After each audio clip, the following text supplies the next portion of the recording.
Good morning.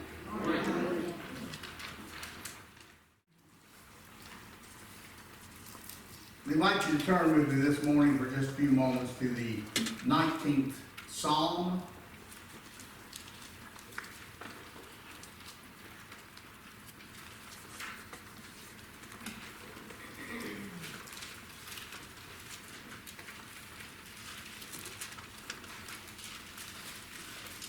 Psalm 19.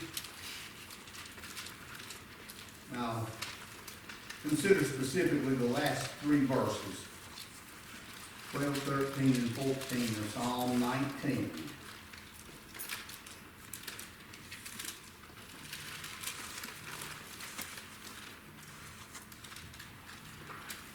And in that 12th verse, the psalmist kind of poses a question that went along with Rachel's theme this morning.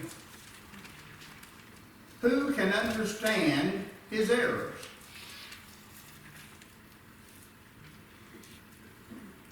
How do we know that we made a mistake?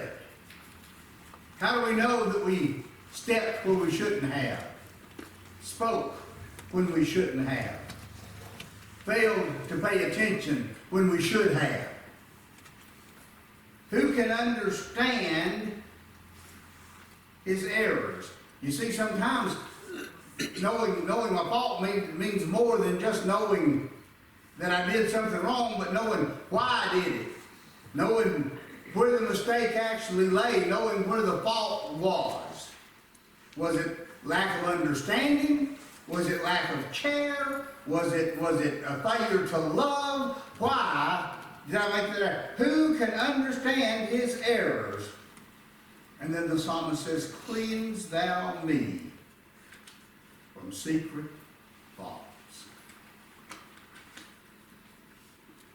Now, I've got a lot of faults. I've had a lot of faults for almost 65 years now. And I will readily confess to you that I have faults. I just as soon not confess to you what some of them have been.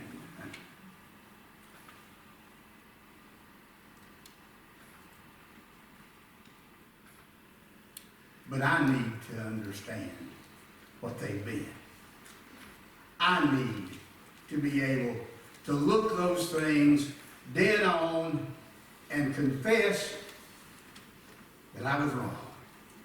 To confess that I was in error and to confess that before God. And there may be times that the truth of God and the love of God and the service of God would compel me to stand before you, look you in the eye, and confess that to you as well.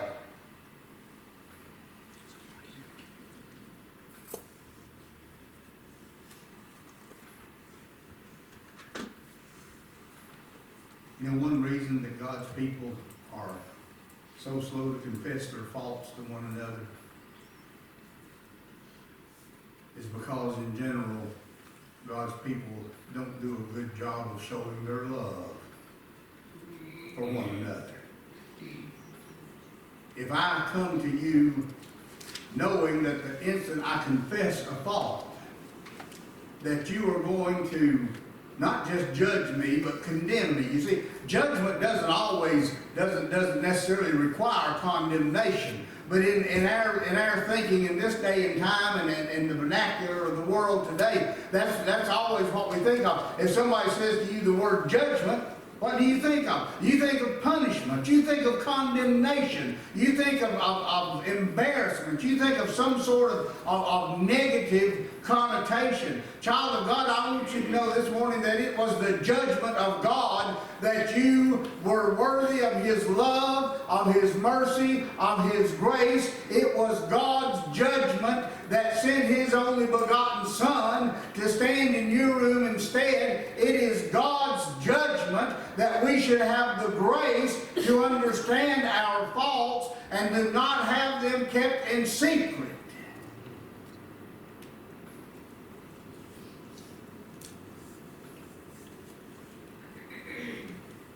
Who can understand his errors? Then the psalmist says, keep back thy servant also from presumptuous sins.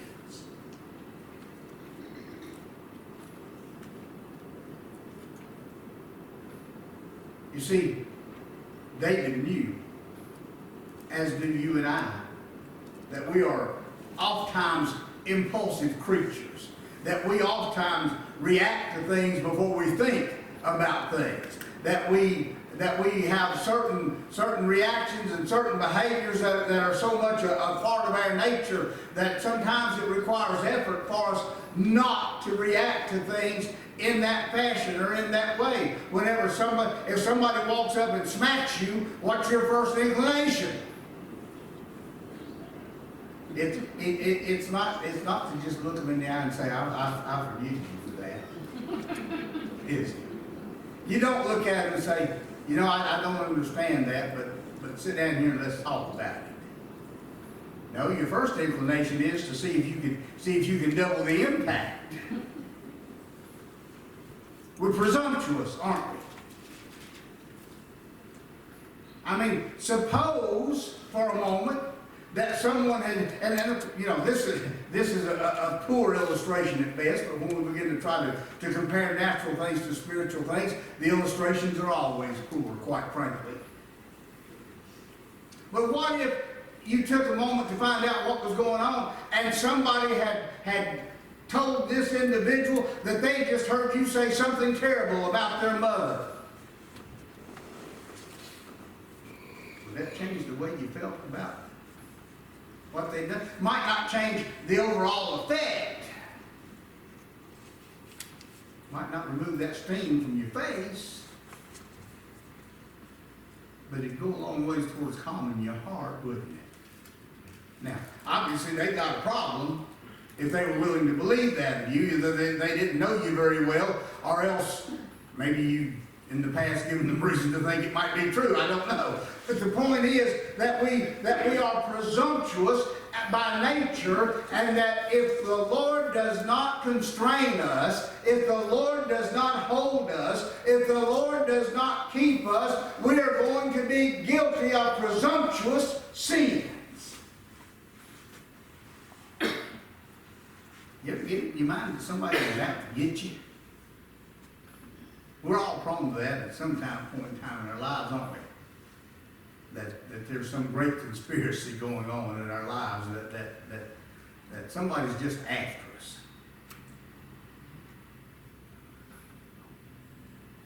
I've discovered over the years that a lot of times that's not true. That's my own insecurities, and not anything that's going on with anybody else. But even assuming that it was true, we need to be careful about presumptuous or assumptive sins. We need to remember who it is that keeps us from secret faults, who it is that does understand and that can give us the grace to understand their errors and to keep us back.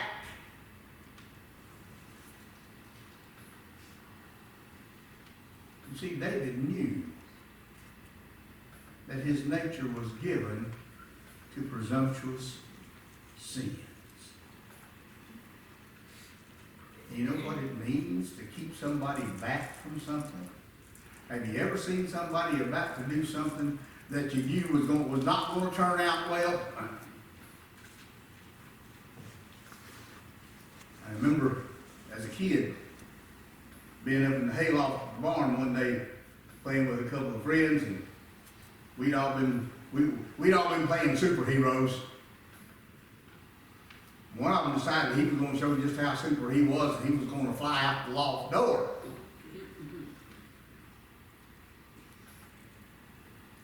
He was tough, but he wasn't that tough. But he was bound and determined that he was going to do it, and it was all me and my other buddy could do to hold him back. But if we hadn't been there to have got our hands on him and held him back, the results could have been rather catastrophic, to say the least. David understood that he had a nature about him that was given to catastrophe, that he had a nature about him that would cause him to do things that were presumptuous, to do things that were impetuous, to do things that were improper, like lusting after another man's wife, and having that man put to death rather than confess what he'd done. You see, we need a God who is able to keep us back, to hold on to us, and prevent us from doing things that would be detrimental not to our lives, to our service to Him, to the praise and the glory that we ought to be giving Him. Keep me back. Keep back thy servant also from presumptuous sins. Let them not have dominion over me.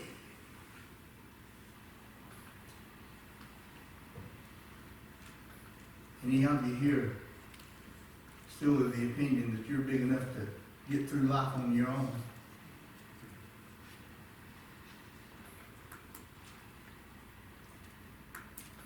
Most of us older folks probably aren't. To you younger folks, I'd say if you think that, brace yourself.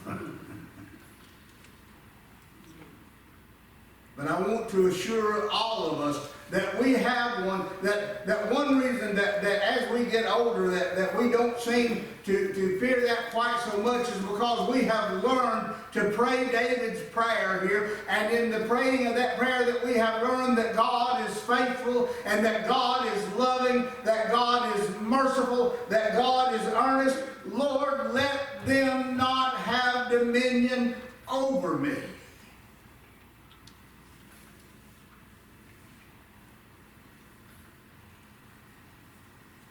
I had a brother try to tell me one time that when I asked the Lord to keep me back from sinning, that I wasn't doing my part. That I was trying to take my responsibility and put it in God's hands. Well, the simple fact is, my responsibility is to ask for God's help. My responsibility is to ask for God's guidance. My responsibility is first and foremost to understand that without Him, I cannot keep myself from these things. Without Him, I cannot refrain from these things. Without Him, I'm going to be presumptuous. I'm going to be forward. I'm going to be hard-headed. I'm going to be all of those things that lead us into trouble.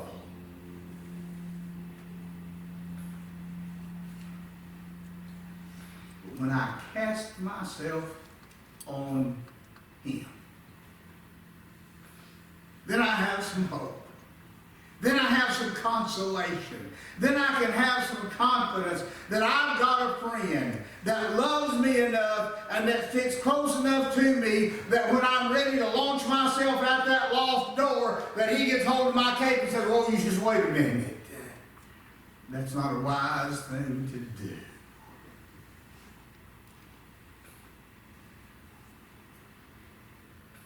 We all desire to be upright, don't we? We want to be righteous. We want to live a good life. We want to live a godly life. When He has touched us and caused us to know that He is God and that He does watch over us and that He does walk with us and that our lives are not separate from Him, we want to live an upright life. You know, I'm long past the point where my dad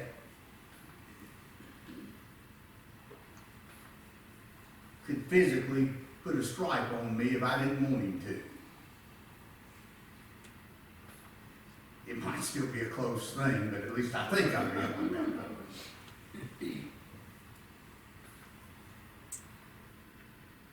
But to this very day,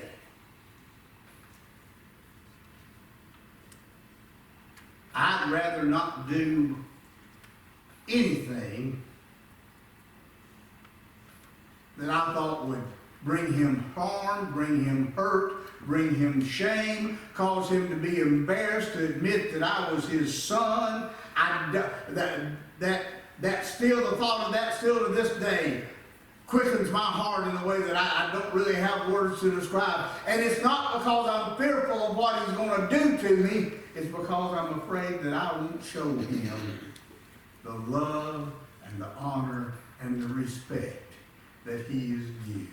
Isn't it wonderful that God walks with us, deals with us, leads us in such a way in our life that we come to the point that it's not about what we're afraid he's going to do to us if we do some of these things, but it's more about how we are concerned about how our actions are going to reflect on him in our lives. If we do this, how is that action going to reflect on my church family? How is that action going to reflect? I want to be upright because I have a God that I can trust to keep me back from presumptuous sin. And that I can trust him that these things would not have dominion over me. Now, I trust you understand that something not having dominion over you doesn't mean that it's not going to exist, that it's not going to show up, that it's not going to have to be faced and dealt with from time to time.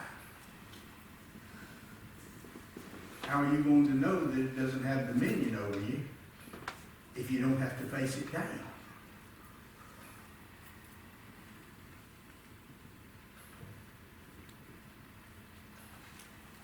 You see, knowing that we have dominion over a thing requires us having to have faced that thing and brought it under subjection.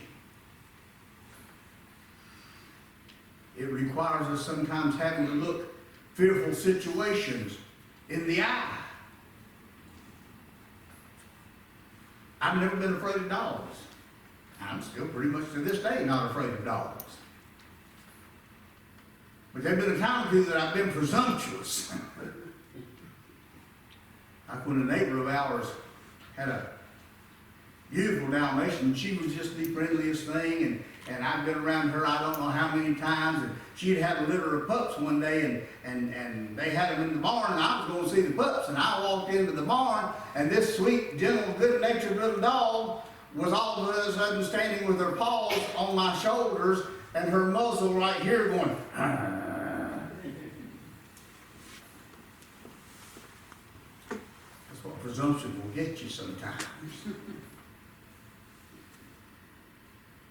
But I looked her in the eye, and I spoke calmly, and reminded her that I wasn't there to hurt her. You say, well, she didn't understand. Well, she might not have understood all that, but she understood the tone. And after a few minutes, she got down and took a step or two back, and let me take a step or two back, and I decided I'd see the puppy some other day.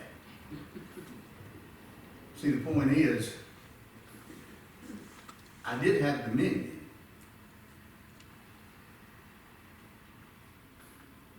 But that didn't mean that I wasn't faced with a situation where that had to be demonstrated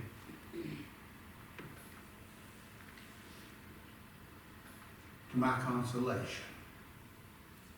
Let them not have dominion over me. You're going to face them.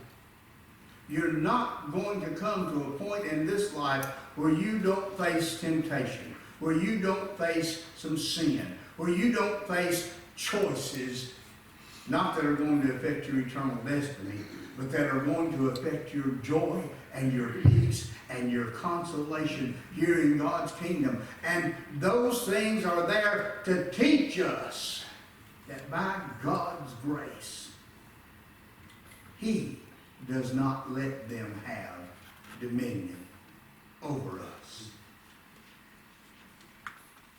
Then shall I be upright, and I shall be innocent from the great transgression. That word innocent there meant to be sanctified, set apart, cleansed. Didn't just mean that I'd never done anything wrong, but that was not imputed to me, that I was clean from that. when God, by His grace and mercy, keeps us from presumptuous sin and does not allow them to have dominion over us, then we can be upright, and then we can have an innocence that otherwise would not be ours. Not because we are innocent, but because by His grace and mercy, He has cleansed us, He has kept us, He has preserved us and prevented us, and we are able to give Him praise and honor and glory. And I shall be innocent from the great transgression. The first few times I read that, I thought, well, no, what's the great transgression?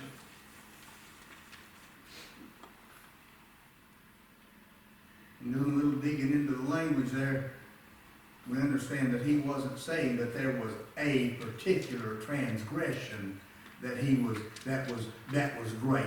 But the word great there actually meant much or many.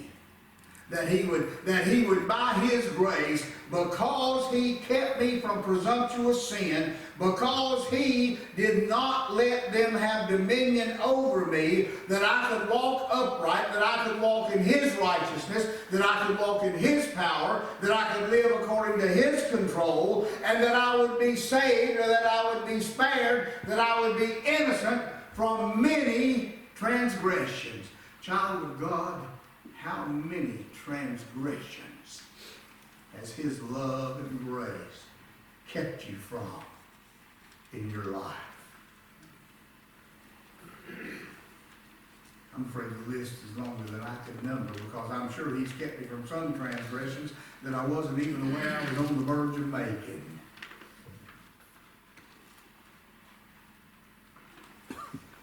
And then it comes to these precious words. Let the words of my mouth, Lord, grant me grace, that the things that I speak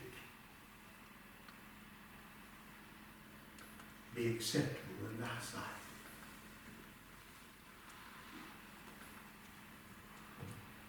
I never come to stand before God's people, but that is not in my thought and in my heart. Lord, let me say that which is right about You, that which is right about Your grace, Your mercy, Your love, Your chastening, Your judgment. Let the words of my mouth, Lord, when I'm out in public, when I go to Walmart, when I'm in the drive-through and they've been a whole lot slower than what I needed them to be.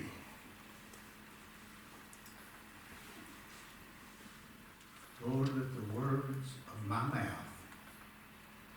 be acceptable. Let the words of my mouth and the meditation of my heart. That word meditation there, the root of that word in the Hebrew was literally referred to singing softly. What a joy. How many times do you find yourself in your heart throughout your day singing softly unto the Lord, rendering to Him praise, rendering to Him glory, beseeching Him to have mercy? Let the words of my mouth and the meditation of my heart be acceptable in Thy sight. I don't know of any greater joy that the child of God can ever experience than to realize that his words and his meditation have been acceptable in God's sight. And I feel sure that there's not a one of you here today that haven't experienced that at one point in time or another. Have you ever been faced with a situation where you were trying to comfort or counsel somebody, and all of a sudden you found words that you didn't know you had, meanings that you didn't know you understood, or that you said something that was just kind of there on the tip of your tongue, and you saw that find a lodging place in their hearts, and you saw the encouragement in their eyes? Have you had the experience of being so troubled over something that you were laying in your bed at night and you couldn't sleep, and you were trying not to be too disrupted so that you didn't disturb your spouse with your tossing and your turning and you're near weeping and being in such distress and such a great and your heart began to meditate upon the grace and the mercy and the goodness of God, and all of a sudden you understood and realized that your meditation had been acceptable in His sight, and you knew it was acceptable because you were calmed, you were assured, you were satisfied that your God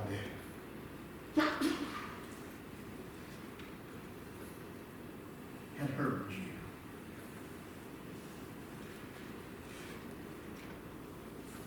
Let the words of my mouth and the meditation of my heart be acceptable in thy sight, O Lord, my strength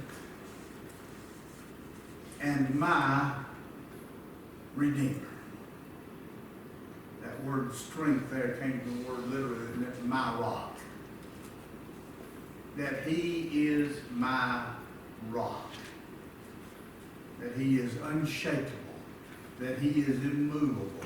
That He stands the test of time, and that we can consider Him always being on our side and being capable of defending us, even from ourselves. My strength and my Redeemer. Now, we all have some understanding of what it is to redeem something.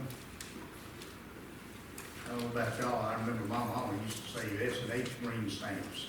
And I licked them nasty things and stuck them in that book till I didn't ever want to see another S&H green stamp. But it was fun to go to Mama to the stamp store there with those books of stamps and pick out stuff. She redeemed those stamps. That's one meaning of the word redeem. But there's something far more powerful in this. When it says that God is our Redeemer, that the Lord is my Redeemer. Under the Old Covenant law, when it came to possessions or people, there was a law about redemption. And the Redeemer, by law, had to be a near kinsman of yours if there was one. So our Lord of glory has just inspired David to make a marvelous claim. Has He blessed your heart to make that same claim, to have that same understanding, that whenever we talk about Him being our Redeemer, that is His way of teaching us that He considers Himself our near kinsman, that it is right, it is His responsibility, and it's that because He's made it that way. Understand that. We don't obligate God. Some people say, well, God's not under any obligation to me. I beg your pardon. God's not under any obligation to you that you put Him under. But God, in His love and mercy, has obligated Himself.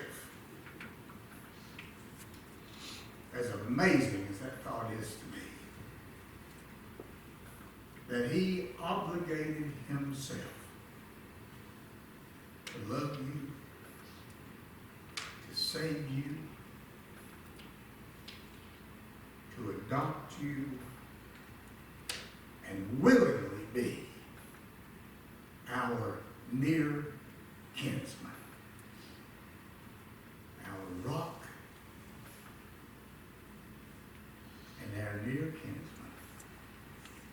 who is able to save us from our secret faults, to keep us back from presumptuous sins, to cause us to walk uprightly before Him. For He is worthy of our glory and our praise. May God bless and keep you is my prayer.